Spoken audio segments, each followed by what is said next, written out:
जब आप ये वीडियो देख रहे हो, आपके शरीर में लगभग 3.8 मिलियन सेल्स अभी अभी मर चुके हैं और ठीक उसी पल 3.8 मिलियन नए सेल्स पैदा भी हो गए हर एक second.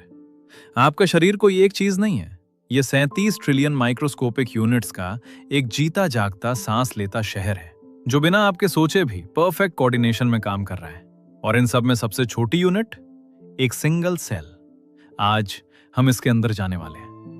Welcome to chapter 2, cell the building block of life. हम सेल्स को कैसे स्टडी करते हैं? चलो एक सिंपल लेकिन बहुत इंटरेस्टिंग सवाल से शुरू करते हैं। ह्यूमन आई कमाल की होती है, लेकिन इसकी भी एक लिमिट होती है। जब आप पेपर पे बने दो बहुत पास पास डॉट्स को देखते हो और उन्हें और पास लाते जाते हो, तो एक समय ऐसा आता है जब वो दोनों मिलकर एक ही जैसे दिखने लगते हैं। वो पॉइंट यानी वो मिनिमम डिस्टेंस जहां आप दो चीजों को अलग अलग देख सकते हो, उसे लिमिट ऑफ रेजोल्यूशन कहते हैं। ह्यूमन आई के लिए ये 0.1 मिलीमीटर है। ज्यादातर सेल्स इससे बहुत छोटे होते हैं। तो फिर साइंटिस्ट इतने सालों से इन्हें कैसे स्टडी कर रहे हैं? जवाब है माइक्रोस्कोप। 1665 में रॉबर्ट हुक नाम के एक साइंटिस्ट ने अपना खुद का माइक्रोस्कोप बनाया और कॉर्क की एक पतली स्लाइस को देखा। उन्होंने जो देखा वो छोटे छोटे बॉक्स जैसे कंपार्टमेंट्स थे, एक के बाद एक। उन्होंने इन्हें सेल्स कहा, लैटिन वर्ड स्मॉल रूम से। उन्हें जरा भी अंदाजा नहीं था कि ये पल बायोलॉजी को हमेशा के लिए बदल देगा। स्कूल लैब्स में हम लाइट माइक्रोस्कोप्स यूज करते हैं। ये विजिबल लाइट और लेंसों का इस्तेमाल करके ऑब्जेक्ट्स को मैग्नीफाई करते हैं। एक ऑब्जेक्टिव लेंस और एक आईपीस मिलकर मैग्निफिकेशन बनाते हैं।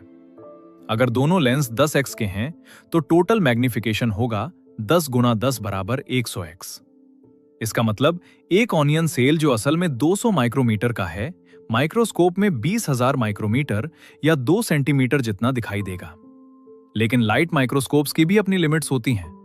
और भी ज्यादा बारीक डिटेल देखने के लिए साइंटिस्ट इलेक्ट्रॉन माइक्रोस्कोप्स यूज करते हैं, जो लाइट की जगह इलेक्ट्रॉन्स की बीम का इस्तेमाल करते हैं। ये नैनोमीटर स्केल तक की स्ट्रक्चर्स दिखा सकते हैं। एक नैनोमीटर 1 मीटर का 1 बिलियनवा हिस्सा होता है। इसी तरह साइंटिस्ट ने सेल की अंदरूनी मशीनरी को बहुत डिटेल में समझा। Section 2, cell membrane. हर सेल की कॉमन फीचर, दुनिया का हर एक सेल सबसे छोटे बैक्टीरिया से लेकर आपकी अपनी स्किन सेल तक एक सेल मेम्ब्रेन से घिरा होता है, जिसे प्लाज्मा मेम्ब्रेन भी कहते हैं। सेल मेम्ब्रेन को एक सिक्योरिटी गेट की तरह सोचो। यह तय करता है कि क्या अंदर आएगा और क्या बाहर जाएगा। यह सिलेक्टिवली परमेबल होता है, यानी कुछ सब्सटेंसेस को अंदर जाने देता है और कुछ को रोकता है। पानी इसके पार जा सकता है, ऑक्सीजन और कार्बन डाइऑक्साइड भी इसके पार जा सकते हैं, लेकिन नमक या शक्कर जैसे बड़े मॉलिक्यूल्स आसानी से पार नहीं जा सकते।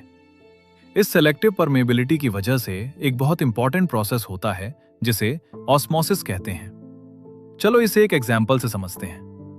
मान लो आपके पास 2 बीकर्स हैं। बीकर ए में आप आलू का एक टुकड़ा प्लेन वाटर में रखते हो। बीकर बी में दूसरा टुकड़ा 20% सॉल्ट सोल्यूशन में रखते हो। 1 घंटे बाद बीकर ए वाला आलू फूल जाता है और बीकर बी वाला सिकुड़ जाता है। क्यों? पानी वहां से चलता है जहां पानी ज्यादा और सॉल्यूट कम होता है, वहां की तरफ जहां पानी कम और सॉल्यूट ज्यादा होता है। बीकर ए में सेल के बाहर पानी अंदर से ज्यादा है, इसलिए पानी सेल के अंदर जाता है।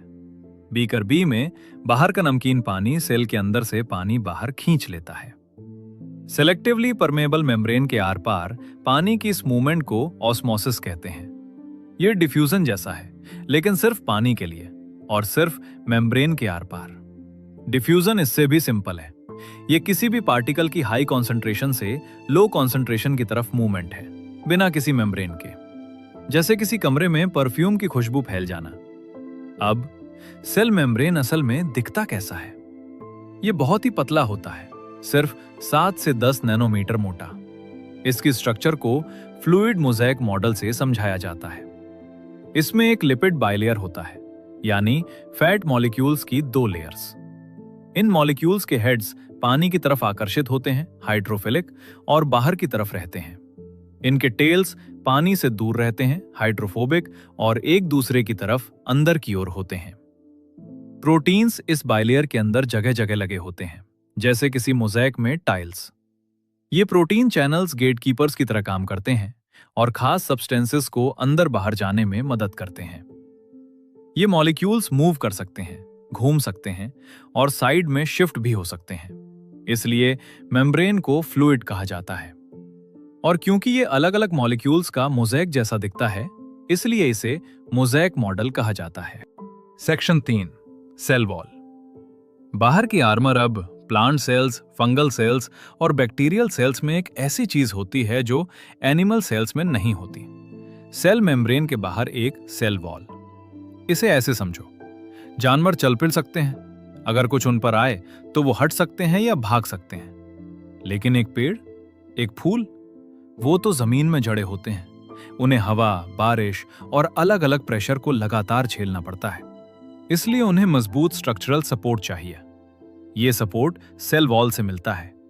ये मुख्य रूप से सेल्यूलोज से बनी होती है, जो एक कार्बोहाइड्रेट है और कई ग्लूकोज यूनिट्स के जुड़ने से बनता है।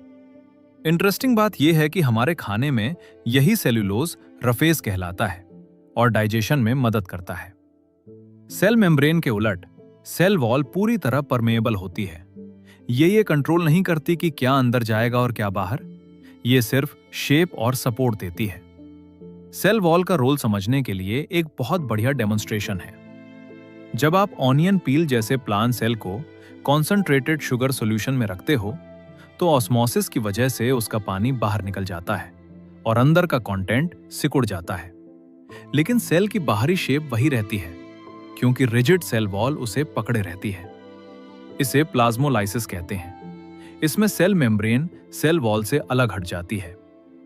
एक एनिमल सेल जैसे चीक सेल के पास ऐसी प्रोटेक्शन नहीं होती, इसलिए कॉन्सेंट्रेटेड सॉल्यूशन में वो पूरा का पूरा सिकुड़ जाता है। आगे बढ़ने से पहले अगर आपको ये हेल्पफुल लग रहा है और आप अपनी साइंस, इंग्लिश, मैथ्स और सोशल साइंस की हर चैप्टर को इतनी क्लियर तरीके से समझना चाहते हो, तो अभी सब्सक्राइब बटन दबाइए और इंग्लिश चैटर बॉक्स कम्युनिटी का हिस्सा बन जाइए। हजारों स्टूडेंट्स हमारे साथ सीख रहे हैं और हम नहीं चाहते कि आप मिस कर दो। सब्सक्राइब कीजिए। Let's go. सेक्शन 4, सेल के अंदर प्रोकैरियोटिक वर्सेस यूकैरियोटिक।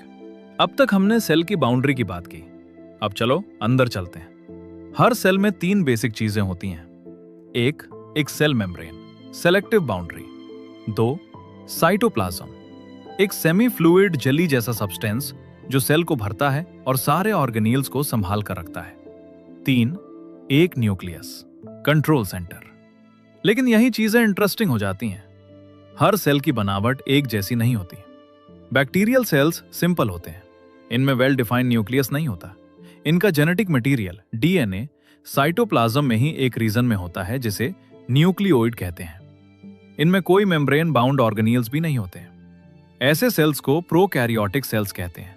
प्रो का मतलब प्रिमिटिव, कैरियन का मतलब न्यूक्लियस। ये आमतौर पर छोटे होते हैं, 1 से 10 माइक्रोमीटर। दूसरी तरफ प्लांट सेल्स और एनिमल सेल्स कहीं ज्यादा कॉम्प्लेक्स होते हैं। इनमें एक असली मेम्ब्रेन से घिरा न्यूक्लियस होता है और अंदर कई ऑर्गेनील्स होते हैं जिनका अपना अपना खास काम होता है। इन्हें यूकैरियोटिक सेल्स कहते हैं। यू का मतलब ट्रू। ये बड़े होते हैं, 10 से 100 माइक्रोमीटर। इसे ऐसे सोचो, एक प्रोकैरियोटिक सेल एक सिंगल रूम स्टूडियो अपार्टमेंट जैसा है। सब कुछ एक ही ओपन स्पेस में होता है।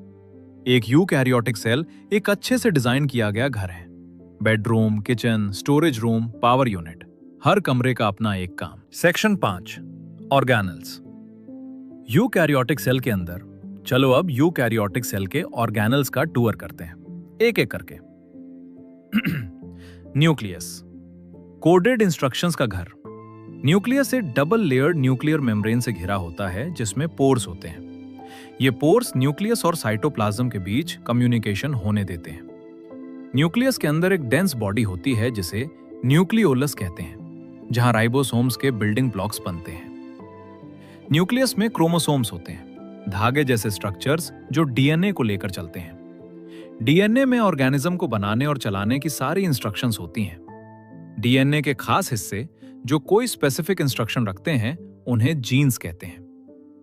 जब सेल डिवाइड नहीं कर रहा होता, तब डीएनए एक ढीले उलझे हुए मांस की तरह होता है, जिसे क्रोमैटिन मटेरियल कहते हैं। सेल डिवीजन से ठीक पहले यही क्रोमैटिन सिकुड़कर साफ दिखने वाले रॉड शेप्ड क्रोमोसोम्स बन जाता है। Interesting fact, इंसानों के मैच्योर रेड ब्लड सेल्स में न्यूक्लियस नहीं होता। क्यों? क्योंकि न्यूक्लियस हटाने से ज्यादा जगह हीमोग्लोबिन के लिए मिलती है, वही मॉलिक्यूल जो ऑक्सीजन को कैरी करता है। लेकिन इसकी कीमत यह है कि आरबीसीज खुद को रिपेयर नहीं कर सकते और ना ही डिवाइड कर सकते हैं, इसलिए वे सिर्फ लगभग 120 दिन तक जीते हैं। Ribosomes, protein factories. राइबोसोम्स बहुत छोटे स्ट्रक्चर्स होते हैं जो या तो साइटोप्लाज्म में फ्री फ्लोट करते हैं या किसी दूसरे ऑर्गेनेल की सतह पर लगे होते हैं। इनका काम सिंपल लेकिन बहुत जरूरी है, प्रोटीन सिंथेसिस। आपके शरीर का हर प्रोटीन, पेट के एंजाइम से लेकर बालों के कैरेटीन तक, राइबोसोम्स बनाते हैं। Endoplasmic reticulum, manufacturing network. Endoplasmic reticulum ER membranes का एक बड़ा नेटवर्क है जो साइटोप्लाज्म में फैला होता है और न्यूक्लियस की बाहरी मेम्ब्रेन से जुड़ा होता है। इसके दो टाइप होते हैं, रफ एंडोप्लाज्मिक रेटिकुलम आरईआर। ये रफ इसलिए दिखता है क्योंकि इसकी सतह पर राइबोसोम्स लगे होते हैं। ये प्रोटीन सिंथेसिस और सिक्रीशन में शामिल होता है, जैसे पैनक्रियाज के सेल्स जो डाइजेस्टिव एंजाइम्स बनाते हैं, उनमें बहुत आरईआर होता है। स्मूथ एंडोप्लाज्मिक रेटिकुलम एसईआर, इसमें राइबोसोम्स नहीं होते, इसलिए ये स्मूथ दिखता है। ये फैट्स, लिपिड्स और हार्मोन्स के सिंथेसिस और स्टोरेज में काम करता है। गोल्जी apparatus, पैकेजिंग और शिपिंग सेंटर। 1898 में इटालियन साइंटिस्ट कैमिलो गोल्जी ने एक बार नावल की नर्व सेल्स में इसे खोजा था। गोल्जी apparatus चपटी थैली जैसी स्ट्रक्चर्स के स्टैक जैसा दिखता है। इसका काम सेल के पोस्ट ऑफिस की तरह है। ये ईआर से आए प्रोटीन्स और लिपिड्स को रिसीव करता है, मॉडिफाई करता है, सॉर्ट करता है, वेसिकुलस में पैकेज करता है और फिर उन्हें दूसरे ऑर्गेनल्स, सेल मेम्ब्रेन या सिक्रीशन के लिए भेज देता है या लाइसोसोम्स तक पहुंचाता है। लाइसोसोम्स क्लीनअप सिस्टम हर फैक्ट्री वेस्ट बनाती है, सेल भी अलग नहीं है। लाइसोसोम्स छोटे सिंगल मेम्ब्रेन सैक्स होते हैं जिनमें ताकतवर डाइजेस्टिव एंजाइम्स भरे होते हैं। ये पुराने टूटे हुए ऑर्गेनेल्स, बाहरी पार्टिकल्स और वेस्ट मटेरियल्स को तोड़ते हैं और सेल को साफ और हेल्दी रखते हैं। जो चीजें टूटती हैं उनके प्रोडक्ट्स साइटोप्लाज्म में रिलीज हो जाते हैं, जहां उनका दोबारा इस्तेमाल हो सकता है। इंटरेस्टिंग फैक्ट, स्पर्म सेल्स में लाइसोसोमल एंजाइम्स होते हैं जो फर्टिलाइजेशन के दौरान एग की बाहरी लेयर को तोड़ने में मदद करते हैं। माइटोकॉन्ड्रिया, सेल का पावर हाउस। आपने ये पहले भी सुना होगा। माइटोकॉन्ड्रिया सेल के पावर हाउस होते हैं। वजह यह है, हर माइटोकॉन्ड्रियन में दो मेम्ब्रेन्स होती हैं। बाहरी मेम्ब्रेन स्मूथ होती है, अंदर की मेम्ब्रेन उंगली जैसी फोल्ड्स बनाती है जिन्हें क्रिस्टे कहते हैं। और ये फोल्ड्स बहुत इंपॉर्टेंट है क्योंकि ये केमिकल रिएक्शंस के लिए सरफेस एरिया बढ़ाती हैं, जिससे एनर्जी प्रोडक्शन ज्यादा होता है। माइटोकॉन्ड्रिया के अंदर ग्लूकोज सेलुलर रेस्पिरेशन नाम की प्रोसेस में टूटता है। जो एनर्जी निकलती है वो एटीपी, एडिनोसिन ट्राइफॉस्फेट नाम के मॉलिक्यूल में स्टोर होती है। इसे सेल की एनर्जी करेंसी कहा जाता है। जब भी आपकी मसल्स कॉन्ट्रैक्ट करती हैं, जब भी न्यूरॉन्स फायर करते हैं, जब भी आपका दिल धड़कता है, एटीपी खर्च हो रहा होता है। अब सवाल, बहुत सारे छोटे माइटोकॉन्ड्रिया क्यों, एक बहुत बड़ा क्यों नहीं? क्योंकि बहुत सारी छोटी स्ट्रक्चर्स का टोटल सरफेस एरिया उसी वॉल्यूम की एक बड़ी स्ट्रक्चर से कहीं ज्यादा होता है। ज्यादा सरफेस एरिया बराबर ज्यादा energy production. Plastids, plant cells में एनर्जी फैक्ट्रीज और स्टोरेज यूनिट्स। पौधे मार्केट नहीं जा सकते और ना ही शिकार कर सकते हैं, वो अपना खाना खुद बनाते हैं।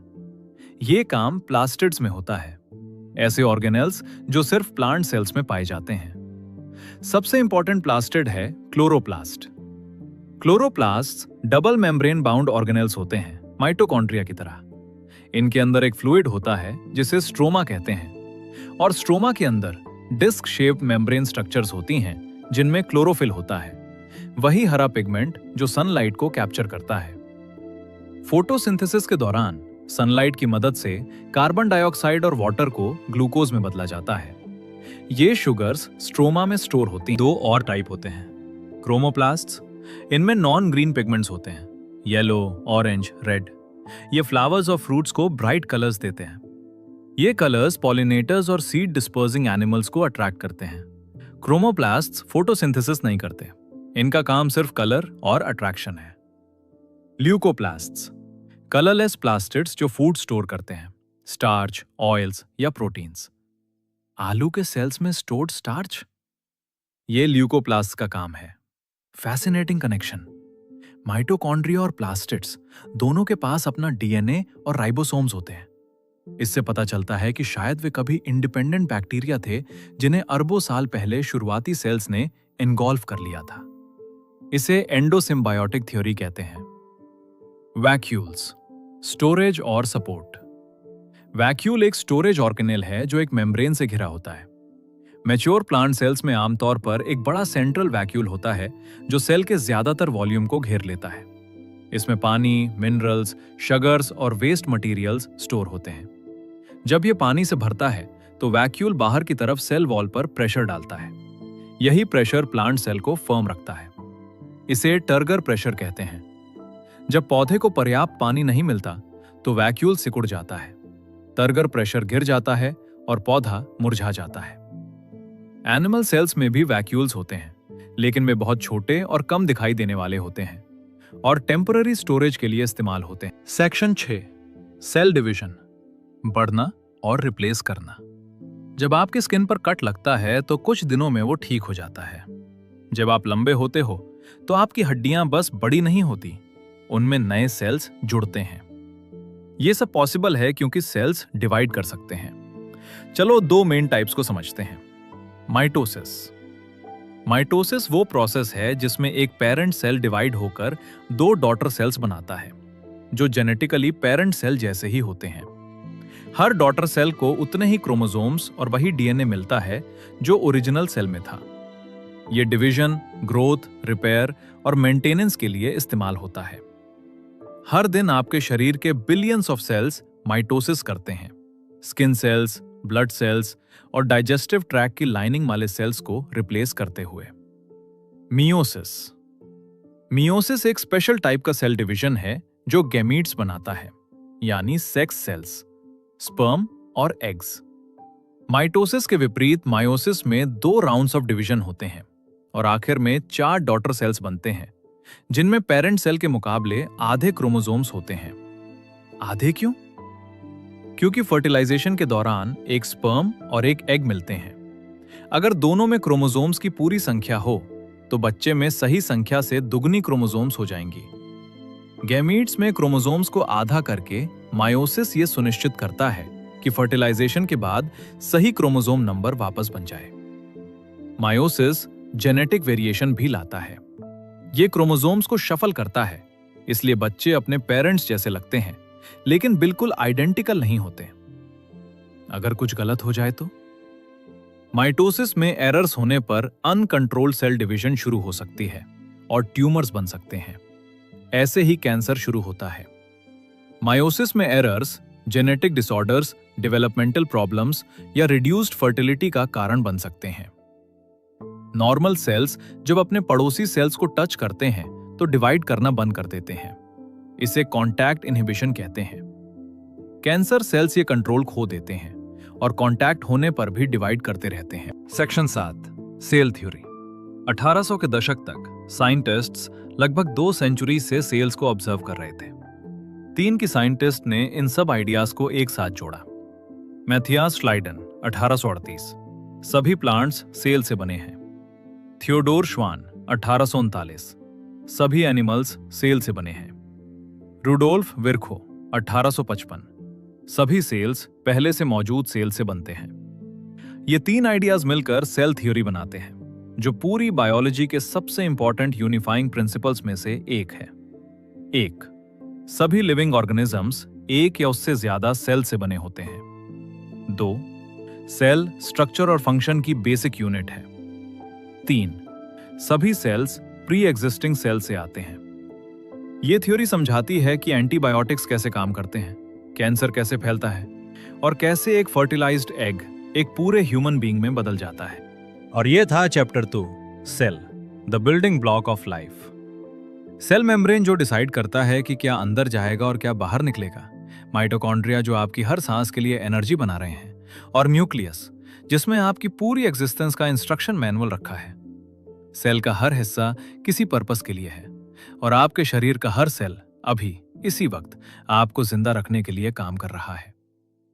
इस चैप्टर के सभी क्वेश्चंस और आंसर्स को पूरी तरह फ्री एक्सेस करने के लिए नीचे डिस्क्रिप्शन बॉक्स में दिए गए लिंक पर क्लिक कीजिए। आप English chatter box mobile app भी डाउनलोड कर सकते हैं, जो iOS और एंड्रॉयड दोनों पर अवेलेबल है और कहीं भी कभी भी स्टडी कर सकते हैं। ये है इंग्लिश चैटर बॉक्स। मिलते हैं अगली वीडियो में।